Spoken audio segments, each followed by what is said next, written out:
Good morning. Welcome to Unity of Charlotte. My name is Marty Bacher. It's my privilege and pleasure to serve as the spiritual leader of this community. We want to welcome you this morning. We want to welcome those joining us on Access 21 and on YouTube and all the ways that we get our message out there. It's a wonderful thing. If you're not familiar with us, we're a spiritual community that promotes a way of living based upon universal principles and practices. We call it unity. And so we believe that we can do the work on our own. We can become enlightened on our own. But we kind of think that community makes it happen. So we come together each Sunday to be reminded of who we are, to celebrate our living, to be in compassionate care for each other, and we go through those difficult times. So we're just delighted you're here. If you're joining us for the first time, we want to make sure you get a welcome packet and make yourselves at home. We're kind of an odd group. Let's just put it out on the table. But once you get to know us, you're going to love us. So we're just glad you're here, and we want you to feel comfortable. Hope that something that happens today inspires you, uplifts your heart and your mind as we move forward on our inner journey. So I have this whole talk ready. But I've decided let's just skip the talk. Get your checkbooks out. I mean, let's not pretend like this is about spiritual principles and how to live a well-lived life or how faith practices itself in form. It's all about me getting your money and a whole lot of it. So I'm sure there's not anything else that I could say to change your mind. So let's just tithe.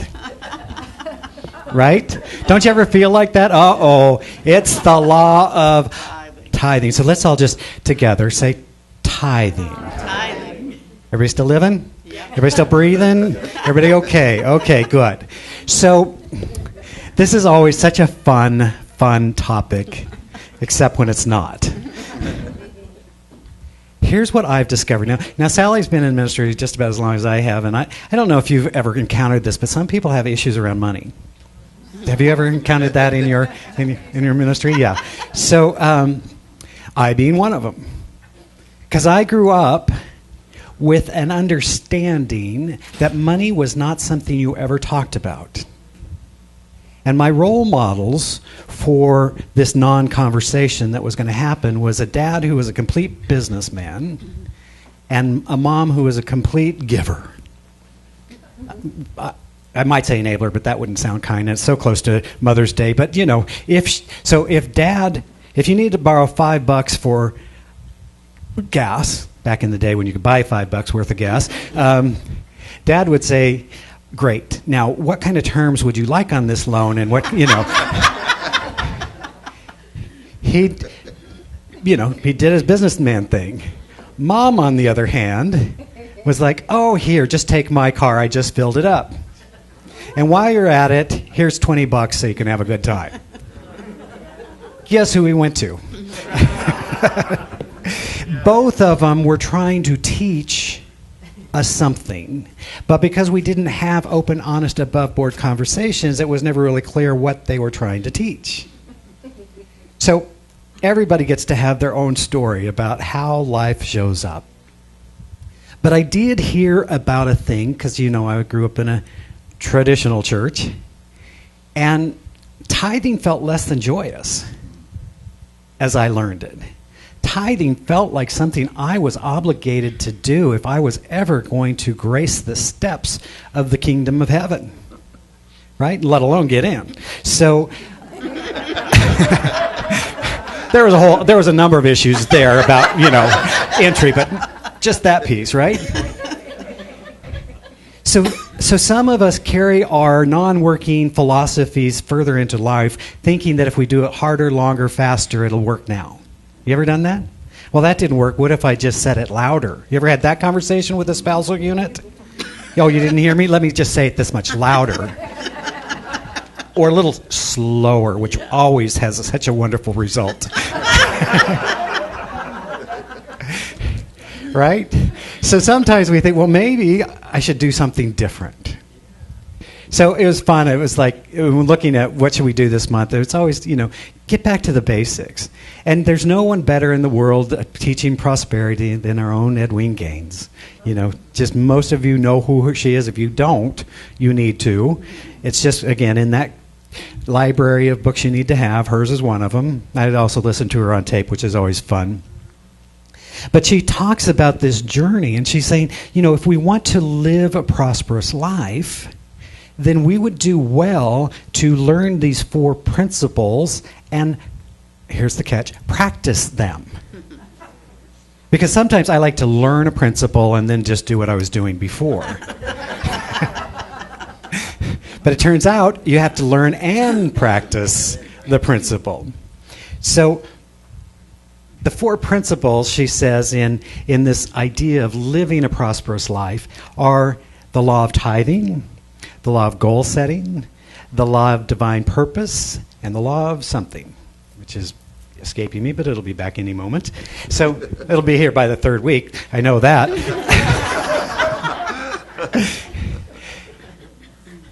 So here's the fundamental truth we should understand as metaphysicians, as people working to understand spiritual principle and bring them into our experience. You can do whatever the heck you want. Right? Does the universe care? No. But does the universe make exceptions? No. Because we live in a universe of spiritual law.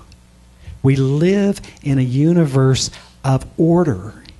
And so the great shift for me out of changing my mindset about the nature of the divine was that it was no longer about a guy watching, judging my life, rewarding on a good day, punishing on a bad, right? That's the kind of the concept of God that I grew up with. Was there was this judgmental father who was making all these decisions about my life. And if I could find good grace, hopefully I would have a life joyous and freeing and wonderful. I questioned some of it and eventually took a different path, which I was absolutely certain would not include church. Absolutely certain. Not going to do church. Doesn't work for me. Found myself doing church, but I found myself engaged in a spiritual community not unlike this one, where we learned that this universe is a universe that operates according to spiritual law. And just as the physical laws determine reality for us, independent of personality, so too do the spiritual laws. And I began to understand and realize that I was a co-creative being with the divine creator. Of myself I do nothing, said the master. We don't create anything. It's a misnomer to say that. There's a creative intelligence that creates all things. But we are co-creative when we learn, well, we're always co-creative, but we get to be conscious co-creators when we start to learn the nature of how the laws work and how to work with them to produce the results in our life that reflect what we want. Does that make sense? That when we understand this is how it is, gravity is a wonderful thing. I think if you're going to live on Earth, gravity is a great thing. My body's questioning, but overall, it's generally a good thing. The older I get, I'm kind of like, I could do with a little less gravity, but but nonetheless, I like that I know when I jump out of bed in the morning, my feet are going to land on the ground, and I'm off and running. Right? I count on that. It's not because it likes me so darn much, right? It's just the law. When we understand spiritual laws, which I believe all of the masters through the ages were trying to teach us in their own unique way, in their own lexicon, in their own paradigm of the time, were trying to explain to us their spiritual laws. When I came back and started to study Jesus from this point of view, it was like, oh, there's a whole new chapter. There's a whole new understanding. There's a whole new level of awareness that says if you will work with the divine, you will experience something different. And one of those principles says that what we believe becomes our experience. What we believe to be true becomes our experience. Not what we think is true will become our experience. Not what we say was true will become our experience. What we believe. And sometimes we have a difference between what we say and what we believe. We say this is a spiritual universe. And yet we act in ways that we have separation. God is love everywhere present all the time except for that dude. Or for this dude, right? So heal thou my unbelief is a wonderful message when Jesus spoke to one of the people and he said, yes, I believe, but heal thou my unbelief. There's still that part of me that wants to believe that this is separate. So for some people, you don't have to raise your hand, there is that belief that there's my spiritual life and then there's my money. Right? Some of you can even, if you're good at this, you can pull out passages from the Bible to support your fallacy. I mean, your mistaken belief. Right? That we can either serve God or mammon, they say, right? When we understand that if we serve the divine, the rest takes care of itself. Jesus said, if you will seek the spiritual dimension, then all these things shall be added unto you. So we're taught that we should worship, be in communion with the divine. Right? And that if we are to worship at the outer level, that's where problems start. So I always say living an abundant life is really about living in the divine flow, joyously giving, graciously receiving, being in the flow, letting go of the idea that any of it's ours. Right? They say you can't take it with you. It's an interesting thing that we spend so much of our life accumulating and adding and doing all this stuff, and then we come to the end of our life. We're like, what am I going to do with all this stuff? Or we say, I'm not going to deal with it. I'll let my kids deal with it. They're like, why did you have all this stuff? Right? So ultimately, we don't take any of it with us. Ultimately, it's just ours. So let's all say this together again. Tithe. Everybody's still breathing. Okay. So I want to talk to you for a moment about the spiritual practice of tithing. It is the practice of recognizing God or the divine, whatever word you're most comfortable with, as our source. That everything comes from the source and comes through avenues, which are indeed unlimited. Right?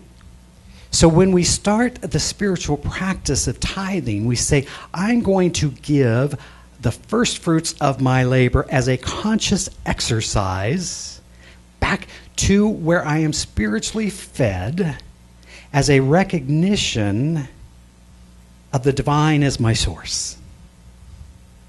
Now, notice that I did not say this church. I can't do that. I've never been able to do that. However, I hope you're spiritually fed here. That's my job, right? But when we start to recognize as a spiritual practice, like how many of you are good at meditating if you've never meditated? Right? At some point you got to sit down, sit on the cushion, as they say, right? And you practice. How many of us are good at anything unless we practice? So tithing, when properly understood, becomes a spiritual exercise of our money management. Now, here's the first lesson. And I quote Marianne Williamson because she's brilliant. She said, the truth will set you free. But first it will piss you off. I'm quoting now. I'm not saying, I'm quoting. Have you noticed that? You're like, yeah, I want to be a tither. I just don't want to go through the discomfort of writing the actual check. Right? Because what if? So listen to what happens in our mind. Well, if I spend that, I will have less, and I may not eat. I may not feed my children. I may end up destitute and on the street. right? That's the fearful voice, because we have been taught that if we give something away, we don't have it anymore. But that would not understand the nature of the universe we live in. So I want you to practice a really simple experiment. We'll get to money later, but let's try this one. Look at somebody near you and smile at them.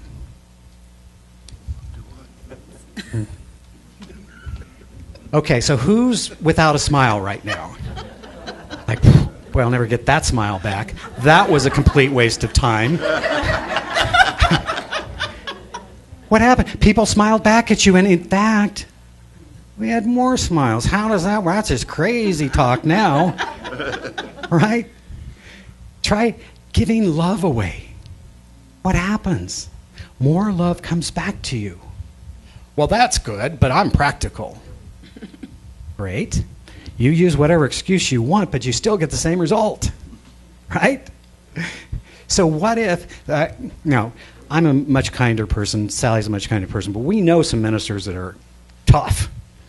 And I have a friend who shall remain nameless, but she would work with her spiritual leaders in the group, and she'd say, "Are you tithing?"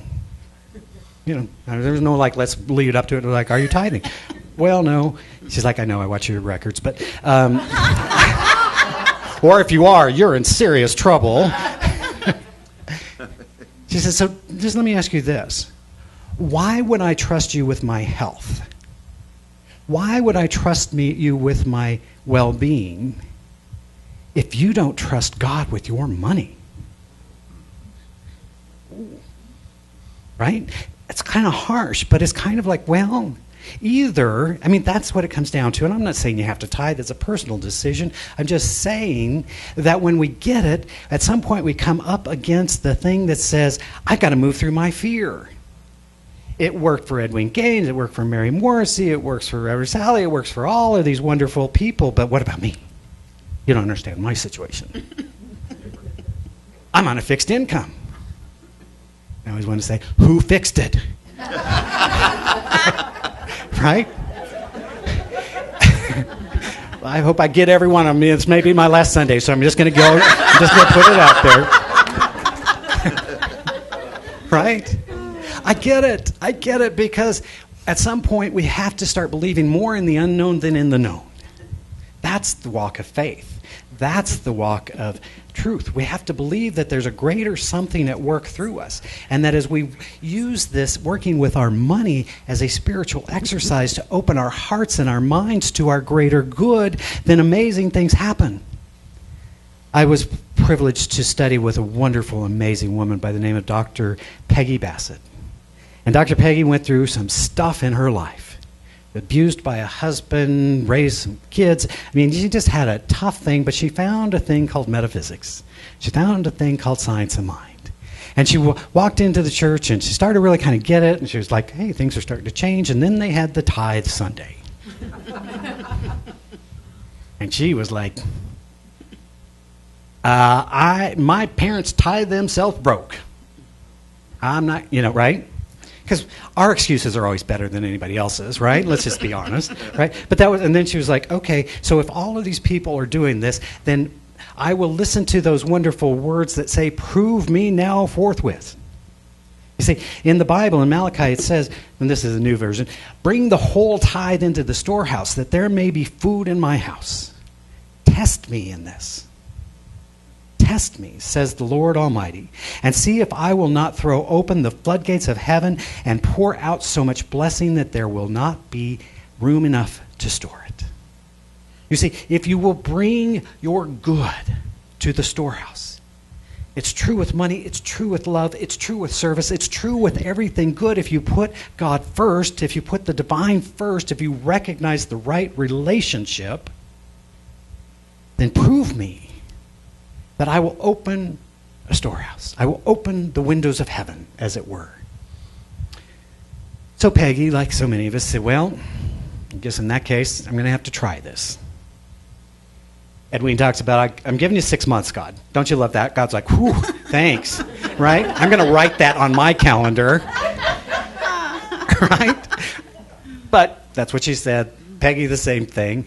And then she's all of a sudden started to notice wow, oddly enough, doesn't make any sense, but instead of having less money at the end of the month, I have more. New avenues began to open up. New things began to happen. So she's at one point got to this, she's like, well, you know what? I'm going to set a new goal. And my goal is that in 10 years, my tithe will be larger than my current income. She failed. She did it in 9. Wow. Right? Tom Costa, another friend of ours, got into this, and Edwene talks about this experience, but he's like, so I just decided I'm going to start tithing on the money I want to have, the income I want to make. As he popped her down in his new Bentley or whatever it was, and okay, right? I'm going to pay attention because it is a practice. It is a practice of placing our faith in the divine. Being of service is a practice of giving ourselves away with an expectation of greater good returning to us. You see, we are not, hear me, we are not asking for martyrdom. We are not asking for you to live a limited life. Jesus said to us, I have come that you might live life more abundantly. Pretty clear. Like, no, I'm going to come and then you can be, right? I mean, some of the teachings have gotten a little confused, but if you listen, we are in an abundant universe. We are in an unlimited field that is only limited by our limiting beliefs. So our work is not to try and change the universe, but rather to understand and release those limiting beliefs that we hold to be true. So, now you can get out your checkbooks. I'm kidding. Jeez, I know. This place sometimes. Right? Does this make sense? That what we give comes back to us. It's a universal law. What you put out comes back. You put out love, you get love. You put out hatred, it comes back. You put out negativity, you surround yourself with negativity. Right? It's us working with immutable laws. So as we're moving, so I think it's brilliant that we just like let's just have this conversation first, right? Understand that if we will participate in this flow, you may be uncomfortable at first. That's where we get to understand what our limiting beliefs are, right? I would, but, and I'm going to just make one request of you right now. After today's service, no one's allowed to come up to me and say, I would, but. It's a choice between you and yourself, right? I don't want to hear, I've got some better ones. So, if you want to trade excuses, I've got some brilliant ones. They're really good. I mean, they're spiritual ones. So, it's between you and the universe. That's the good news. So we practice the law of giving and receiving. We practice the law of circulation. I'm going to have you do one more experiment. We're not getting the money yet. Here's what I'd like you to do. I'd like you to only breathe in for the next 90 seconds. Ready? Right? Well, let's challenge. Let's go 3 minutes. Only breathe in for 3 minutes. Okay. New experience. Let's just breathe out for the next 3 minutes. Right? Breathing, I've discovered, works best if we practice it on a regular and systematic basis. In and out. Flow, abundance, the divine flow, is best when we practice it on a regular and consistent basis. So can you see how tithing becomes a spiritual practice, an exercise in faith around our money? That's kind of fun, isn't it? Okay, so I'm not going to give the rest of the talk that I was planning to give because I think we want to get to lunch here. Come back next week, there's still good stuff. Right? So this is fun. Everybody okay? Everybody breathing, check your pulse. Breathing shallow, take a deep breath. It's an experiment. I like that idea of giving yourself a time. Prove me now, says the Lord, right? Prove it. My first teacher said to me, hey, Marty, understand this stuff doesn't work if it doesn't work in the marketplace, right? This is not a teaching about let's all sit in a circle once in a while and talk about spiritual things. This is a teaching about take what you learn and live it in every aspect of your life. So, my invitation is consider giving more generously with the full understanding that God is your source and that you will be your life will be blessed and multiplied in the giving. Fair? Try it. So I'd like to end there. One last thing, and then and I want you to hear this. The biggest block that I have encountered, I think in myself and many others, is not their unwillingness to give, but rather in their unwillingness to receive. True? So expand your capacity to receive. I have a friend, I won't name her, but she is wearing purple and she's here today, who I recently said, just allow yourself to be supported. We got to help her move in. Thrilled to do it.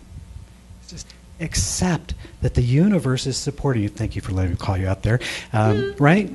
I do it too. That's why we're good for each other. Right? Is allow the universe to support you. So expand not only your capacity to give, but also to receive. And that starts with when people say nice things to you, there's a 2-word answer. Thank you. Complete sentence. Practice there. People want to take you to lunch? Let them.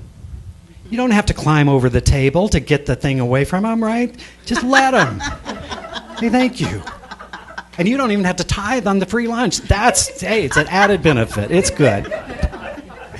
All right. You willing to practice being more open, more receptive, breathing in, breathing out, giving and receiving, enjoying the flow of life? Are you willing to practice that? Yes. And I'm done. Let us come together in prayer. Are you guys going to come up with me, or are you going to sing from there? They're singing from there, so let us pray.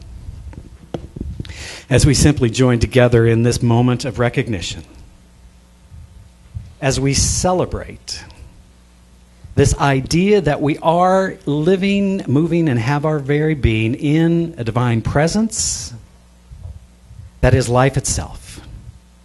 And that this life presence, this thing we call God, expresses in, through, and as all creation, and therefore expresses in, through, and as each one of us here, and in fact, in each person everywhere.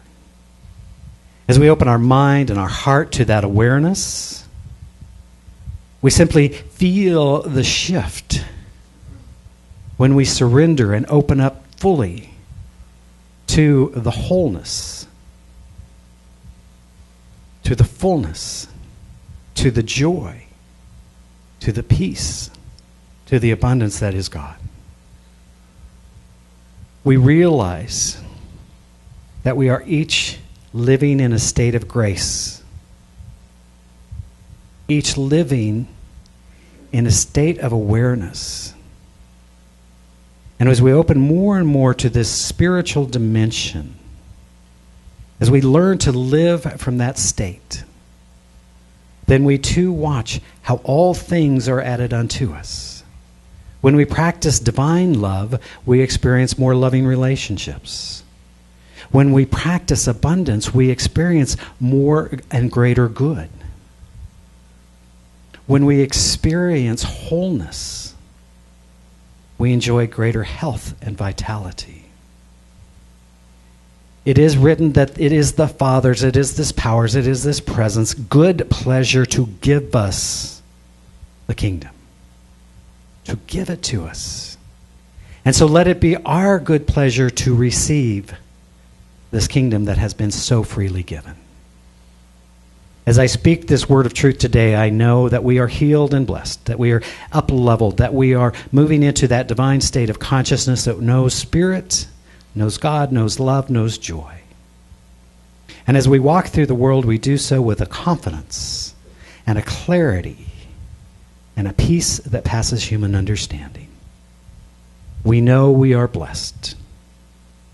And so we choose to bless this spiritual community, this divine idea known as Unity of Charlotte that is perfectly unfolding, is abundantly supplied. We extend our blessing to our brothers and sisters around the planet. We're holding that high vision for a planet at peace, a world that works for all. And as always, we bless all priests, rabbis, ministers, teachers of all faiths, for we celebrate the many pathways to the divine. We know that where two or more are gathered, the presence of the I Am is there. How good it is to know this truth. And how much better it is to live from this truth. And so I give thanks, for I know that through the power of the living Christ, as I speak this word, it is established. And so it goes forth to heal, to prosper, and to bless. In joy and gratitude, then I simply let go. I allow it to be so, as together we say, and so it is. Amen.